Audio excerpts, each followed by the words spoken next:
Okay, well, thank you very much for the introduction. Yeah, is everything okay? Okay, cool. So yeah, my name is Caroline. I have a bit of experience in car rental. I worked for approximately 12 years for Hertz and various roles, did marketing, PR, but also a lot of things with airlines, especially partnerships. I was responsible for all these partnerships internationally. I also moved then to a mobility tech company, which was providing a sort of marketplace for taxis and transfers. So still in mobility, but a bit of a different beast. And build it up, it was a startup, build it up from scratch, which was super interesting.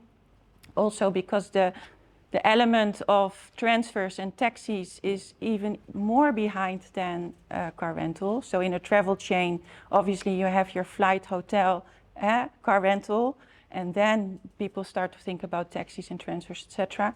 So that was very interesting. And then I decided, okay, you know what I like to do best is connect people and create partnerships. So why would I not do this on my own? So that's when I started for myself. How are you feeling, by the way? It's day 2, ITB. How are your feet? Is everything okay? Happy you're sitting down? Yeah? Okay, well, hopefully a nice drink later, but okay. Let me see how this goes. Oh, that's me. Yeah. Caroline, So, can you be closer? Closer? Oh, yeah, that's better. Yeah, okay. Today I would like to give you a bit of insight in the trends in the travel industry, but also in the car rental industry. And what this might, well, I think there would be a great opportunity as well of how you can grow your companies as well in the car rental, because there's a lot happening. And you probably know a lot of it already, but I just wanted to sort of summarize it for you as a takeaway. When you think about what Emmanuel said, you know, where are we going, just creating ideas, etc. This would be, I think, a great opportunity. Shortly, the agenda. This is what I will do today. Industry trends. So, first of all, this is consumer behavior.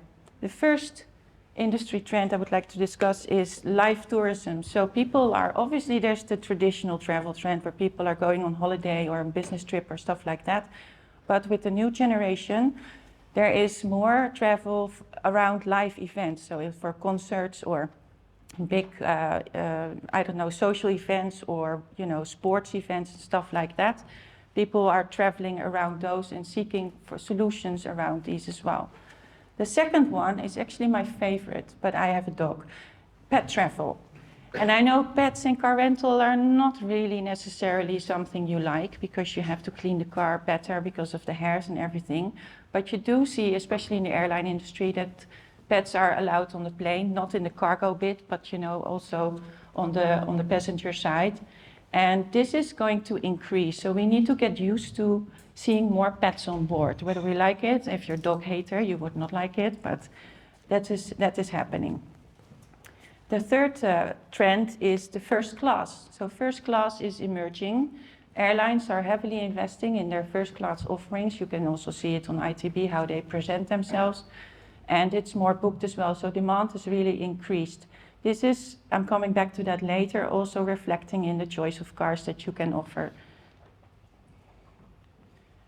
Then there is a very strong demand for quiet luxury. So of course you have your big resorts, but there's also a lot of people who are really looking to avoid the mass and would like to go somewhere to relax and, you know, without a phone and WhatsApp and whatever you have with social media, to get really downtime from yourself, from your busy life.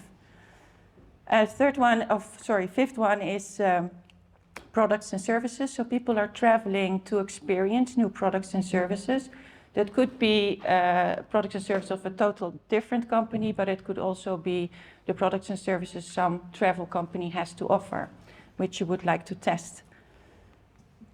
And then there's also a big demand into cool climates. So of course we have global warming, we know that. But there is a very high demand as well to see, you know, for instance, the Northern Lights, and avoid the sunny beaches for a while and go to, I don't know, Scandinavia, Lapland, whatever it is. And last but not least, the big ones influencing also these days our travel, our social media influencers. So what we see is that people are looking on social media first before they decide to book a trip. So, of course, there's also another one influencing the whole travel trend, which is governmental. You have a lot of government restrictions in certain areas of the world. This is impacting the travel as well. Now, the top industry trends for mobility. This slide is full of words, and I'm not going to flag them all one by one, but it basically comes to two things. It's about technology and sustainability. So OEMs are investing highly in these elements to make cars safer, to improve driver performance, and to improve also the sustainability of the cars, to make that better. And as a car rental company, you can benefit from this as well, because you can then offer these cars in your fleet as a great driver experience for your customer. There's a huge shift. I will flag a few things later, because I think especially AI and Internet of Things are very, I would say, interesting developments as well. And then the other big thing, and I don't know if you've heard about them, are super apps. Do you know what a super app is? Yeah? Good. So for those who don't know, it is one app where you can do everything in one. So it's a one-stop shop with one payment platform. Now, these companies you see here, like Gojek, Grab, WeChat, Alipay. WeChat started this already in 2011. They launched it with providing video games, shopping, even making your doctor appointment. And then Alipay thought, well, we can do better, so they also launched their app. And today these guys have 2 billion users. So you can do anything on this app. And this is really growing significantly, because there's more and more companies who want to build a super app. Example is, of course, Elon Musk. He bought Twitter, now X, who is also visioning a super app. But also companies like Uber, who already provide ride-hailing, food services, groceries. They express their interest in Expedia, not for nothing, because they want to attract also the travel element to this as well. And super apps are interesting because you have a lot of data, so you can analyze those, and you have, for advertisements, it is also very, I would say, a great opportunity, because you can target very, very well there as well. I know that the one big concern may be that super apps are all moved, to a digital wallet, so they're moving away from credit cards. And traditionally in car rental, I know that, we use credit cards a lot as a matter of guaranteeing your car, etc., or in case something happens to the car. But it is still something, it will happen, it will grow. You can join or, or not, but this is what is going on in the world. Okay, new revenue opportunities. I would like to know actually, how do you feel about mobility as a service? Can anyone say anything? Do you believe it will come, or that it will grow, or is it a nightmare? It's never going to succeed? What do you believe? Anybody? No, you're so silent. Sorry? It should grow significantly. Yeah, that's true. Mobility as a service is growing and is getting traction as well. And it is actually, there's a lot of discussion about it. When will it come? Who is providing the best mobility as a mass solution? But also you see from the travel industry, and I know that based on my experience working with airlines, that they would like to see a complete ground transportation offering rather than an RFP for car rental alone. And this is where car rental companies struggle. So, there's obviously some car rental companies already providing, like Six, for instance, ride sharing, or 6 Mile Drive, with drivers, etc. But what they're all looking for is one solution for all transportation modes, and the difficulty is technology, because you need to connect public transportation companies who are mostly regulated by the government, which is a bit somewhat hard work, to connect those to your, it's your systems, but also to e-hailers, to any micro-mobility systems as well. But it is indeed coming and growing. I also wanted to show you the market size for car rental. I don't know if you know those numbers, but it's quite significant. So the first one is the 108 billion. This is the total revenue size in 2025. It's expected to grow by 3.5% in the next few years. So that is then after, I would say, 2029, it's 124 billion. This is the total global market size of car rental. I told you that 3.5%, I was too quick, sorry. The penetration rate is about 8% today, but this will also grow to 10%. This has to do with the fact that car rental is, that it's more integrated in several ways, but also offering more of flexibility. I come back to that later. It means also that we have globally 815 million users of car rental. I don't know what your share is, but this is a massive number. And obviously the most users reside in the US. So about, I think, $33 billion of revenue is made in the US. But still, it is a very, very big target market. And 75% of all of this is booked online. So that is moving, I come back from back in the day where you had these discussions about how many do we do online and how many go through the car rental, the reservation, centers. What do we do with the business? Are we growing in the direct business? Do we want to attract them to the website directly, or do we work with, the OTAs and all that stuff? What is your strategy? How do you position yourself? So there's a lot of strategic choices to be made. Now let's grow. So these are a few things that I think personally are interesting to share. First of all, the implementation of online rentals. Actually, what I mean is working on seamless integration with other mobility providers, which is MaaS, mobility as a service. So where you join other mobility providers and work together, where the one is offering, a scooter or a bike, and you are offering your car rental piece in the platform, so that everyone has their bit. It is coming. It is growing. So I think it's a great opportunity to join. I have worked when I was working for the mobility tech company. We were also in discussion with a few MaaS initiatives, and it was especially around ground transportation with public transport, but they were also looking for adding in things like parking or taxi services or charge passes for the chargers on the street for your electric vehicles and stuff like that. And that is quite heavily invested as well by the government. And also I see a lot of railway companies who are aiming or having that vision to become a MaaS platform as well. Just an idea. The adoption of AI. So yeah, AI, artificial intelligence and machine learning.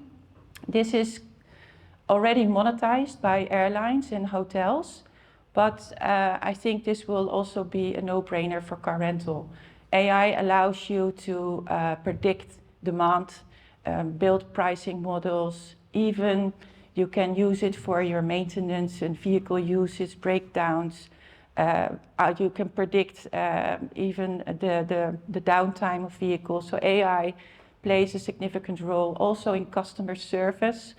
Some companies are already using it, AI, to answer the obvious questions. What is theft protection? What is this protection? What is that fee? Why do I pay for this? And why is my credit card charged too much? So just joking, but no, this is definitely coming, and definitely an opportunity to optimize your business, to be more efficient, and also to give a very good experience to your customers, because that's what I think you all want to give. New models of flexible ownership. So this is more like subscription models with the new generation who do not like to own a car and really value flexibility in their lives, and they don't want long-term contracts and all that stuff. subscription models in car rental are quite popular. When I was working at Hertz, we launched it in 2010, which was way too early. But now you see it, yeah, that's funny actually, because now you see it coming and you think, yeah, but okay, I should have had a sort of mark on it that it was our idea, but okay. But no, it is coming, and it is also, I think, a good opportunity to offer this to your customers so that in these models, they can rent for a longer period of time. They can switch a car if they want. They can stop the contract if they don't want to use it anymore. So I think that is a nice opportunity. And how many of you has some subscription model right now in the operation? Austria, Sweden? Right, 3. It's not that yet developed, huh? Yeah, I said, yeah, but I think it's, I know that there's some car rental companies that have tried, but I think it is now, these days, even more important because of the way, you know, mobility is used, and it's also the way vehicles are used. And you see it as well with the rise of car sharing companies. And I know car sharing is a pain in the backside for operations with damage and all of that, but still it is used very well. So yeah, that is the shift from sharing is caring, right? That is the new generation. And I think we need to think about that new generation, because we tend to think about the traditional travel industry and how people use cars, but if you use it for your leasing companies or corporates and stuff like that, which is great and it has to happen, but I think this is something to consider. I'm not saying you're not doing it, by the way. Then digitalization and contactless rentals. So contactless car rental is very convenient. You don't need to interact with anybody. You walk up to the car, you open it, you drive away. That's it, like a car sharing.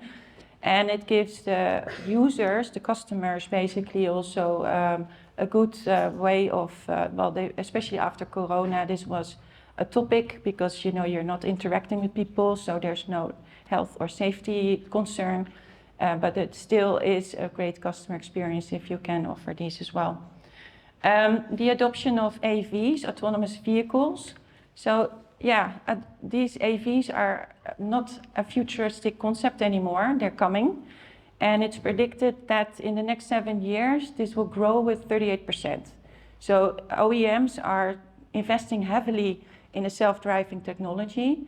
And I think as a car rental company, how cool would it be if you are adopting these cars in your fleet, offering this where you as a renter can step in the car, you sit back and you can work or you can relax, whatever you want to do. That is definitely coming. So I'm also predicting, and I'm hoping I'm right, maybe we can see this back in 10 years and say, oh, Caroline, you were wrong or not, that this will be adopted in your fleets. The integration of connected cars, many of you have it probably already, working with telematics, where communication is done, so you have actual data on traffic and on weather and that stuff, but more important, it is optimizing your operations because you have a very good insight in vehicle usage, maintenance needs, and you can control those processes a lot better. So that is great. I was talking about first class in airlines. And this is also something you could differentiate yourself in by offering specialty cars or luxury cars. People sometimes really want to have a fun driving experience in a convertible or off-road car or a luxury, I don't know, Lamborghini, whatever. And I know that it always requires a lot of concerns because you need to leave 3 or 5 credit cards before you can take the car as a guarantee. But still, this is something you can differentiate yourself in. Back in the day, I was doing marketing and PR for Hertz, and we did try to differentiate ourselves as well. And I come from, as you can hear from my accent, I come from Amsterdam, the Netherlands, and we were introducing Hertz rent-a-boat in the canals. We just had 1 boat, but it reached the newspaper in Miami. It was ridiculous.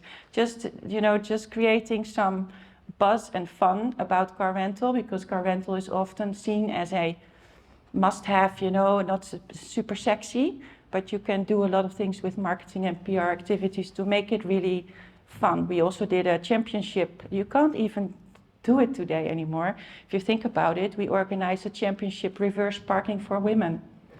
Well, this would be a no-go these days, but that was at the time still allowed because we were just proving that women can drive. That was the whole story about it. And of course, sustainable and eco-friendly vehicles. Governments are, of course, restricting cities and with environmental friendly zones, and you cannot enter with a diesel car. So they are sort of pushing it. And it's at the same time also a challenge because I know that the residual value of electric cars are not great. So how to balance this is also a challenge, but it is a necessity as well. Okay, strategic positioning. So how do you, or what is my advice to you, how do you remain competitive with all of this? A few things, and I think it sounds very obvious, but I think first of all, partnerships, and this is in my heart, and that's why I name it first, is key. So work together with all the other segments in the industry, but also with other mobility providers. There's a lot to win together, and I think that is giving a lot of opportunity as well. Car rental is still sometimes the lost baby in the travel chain, and I think that is by constantly saying it and also working on it, something that we can do better. I think you also need to challenge yourself where you are. Well, you were saying that as well, but I think you also need to challenge yourself where you are in the marketplace. What do you want to be as a car rental company? Where do you want to go? You were mentioning it actually already before. But I think that is super important, and challenge yourself as well what it would need in order to get there. I think that use of connected cars, AI, and joining those other providers as well are a big gain, in my opinion.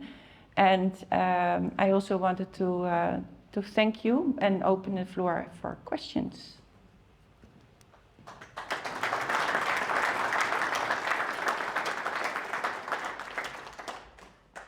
Any question for Caroline? No questions. Okay. Was it so clear? You probably disagree. You think, she's not right. She's just telling so. Have you ever experienced an autonomous car? Never? Yes? WeYield, you did? So what did? Interesting.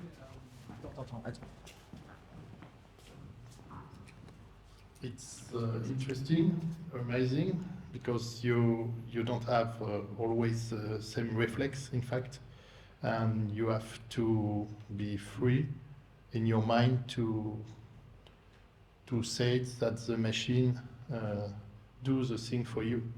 So, for example, I brakes before the machine. I turn before the machine. Mm-hmm. So things like that. So it's totally a new way of thinking, and well, that's why I said it's interesting. Mm-hmm. Yeah, I think it's also interesting because it is, as you say, you're losing control. That's basically what the difficult. We like to keep everything in control, and I am driving that car, and now you're sort of sitting and thinking, is he not going to hit someone, or So I understand that it's a new thing that is for us. But I think for my son, who's 14, for him it will be like normal maybe. Maybe he doesn't even need to get a driver's license, I don't know. But yeah, it's a different world.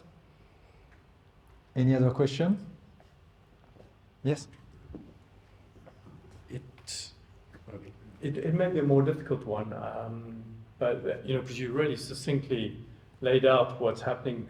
But I'm just curious if you're seeing any disruptive threats that might actually have some big impacts on the business.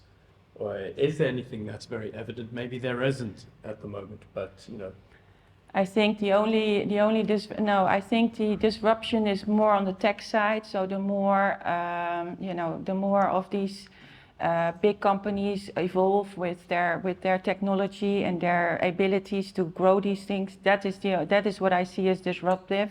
But otherwise, as a trend now, the things that I mentioned, these are ongoing, but these will be there for the next 5 years, and then after. But what will happen then after? That's the other. Then we will fly cars, you know. I don't know. I mean, that is also an everlasting topic. The eVTOLs, sorry, that are going. So yeah, but I think technology is the disruptor, and the way they are going to implement those in the companies that exist, or new companies arise, or everything's bought by Mr. Musk. Yeah. Could be. I would like to add that for the contactless, for example, 2 years ago, exactly at the same time, I've been recording Nicolas Leneuet, who is the contracting manager for Expedia Car. And he said, you can listen to the podcast on the Revenue Machine, that contactless will be forced in a couple of years. The problem is, do you manage it? Or do you make it forced by the brokers and the OTAs? And therefore, the customer will even not stop at the counter anymore, and they will not see you at all.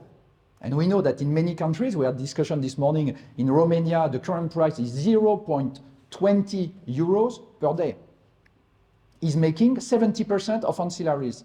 If he does not manage electronically the booking process, the booking flow, to make sure that the customer will buy the ancillaries 2 days before, 1 day before, an hour before, when he's taking his car, he's waiting his luggage within the terminal, maybe the broker will keep it, these ancillaries, because those guys will be super good to push things. You know, Air France is doing very well. Hey guys, now I just received I was checking in my flight for tomorrow, and the guy said, hey, for 99 euros, you can be upgraded in business class. So they are pushing some upgrades at very cheap price. So you should be able to maintain and control it for yourself. Otherwise, the others, they will do it. And then you will be only managing operation and all the cost. So contactless, Yeah, and I think to add it's a threat for me. You have to... I think to add to that, I think that's a great example is, for instance, instead of having the people at your counter start working on pre-trip emails where you already offer your ancillaries, your insurances or anything that you would like to sell. I know that it is taking away the pressure for your counter employees as well, and it's I would say shortening the queues if there are any. But in the pre-trip communication, you know that someone has booked a car, and the lead time for booking a car is not like super last minute, so you can already start selling, and then you don't need to come to the counter. Yeah. Okay, thank you very much, Caroline. Thank you. Thank you.